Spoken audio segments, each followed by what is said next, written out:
Okay, I apologize. I'm going to fix the video thing. I'm sorry, this is part 3, continuation. We're just going to continue, and we're almost done with this series. So what I was trying to tell you about when you're taking care of your patient, especially in the acute phase, and the acute phase is going to last for the first 1 to 3 days following a stroke.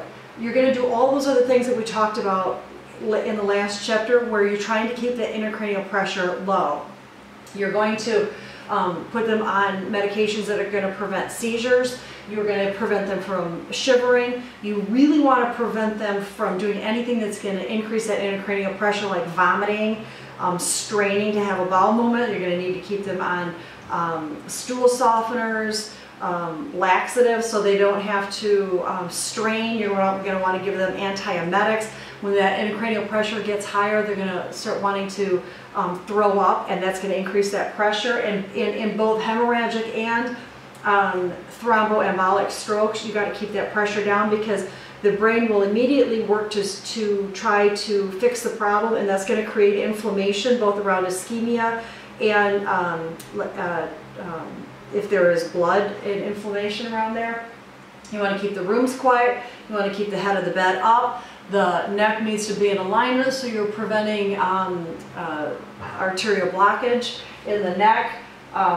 So those are some things you're going to do in the acute phase. In the rehabilitative phase, after you've stabilized your patient, you're not worried that the patient's going to have more seizures or more strokes or things like that. In the rehabilitative phase, then we're going to start working on optimizing function.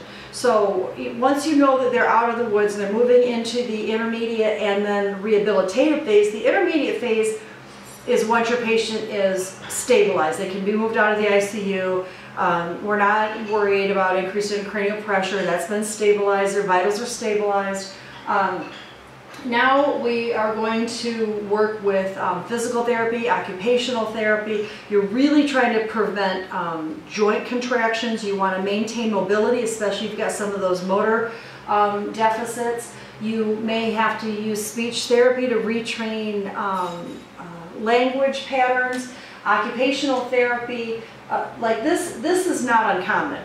When people have had a stroke, they have neglect on one side. They can start contracturing up. They're not using a certain limb, so that gets atrophied. There's some spatial misperception, so they kind of start sliding down the chair because they don't really know where they are. They might not be able to feel one side of their body, so you really want to prevent safety issues. This poor little lady looks like she's going to go flying right out of the bottom of the chair. You can see that her arm is starting to get contractured up. So these are the things you want to prevent. So rehabilitative care post-stroke is a lot of work, and there's a whole branch of medicine that just does rehabilitative care in order to prevent this from happening and maintaining optimal health. There's a lot of tools for patients who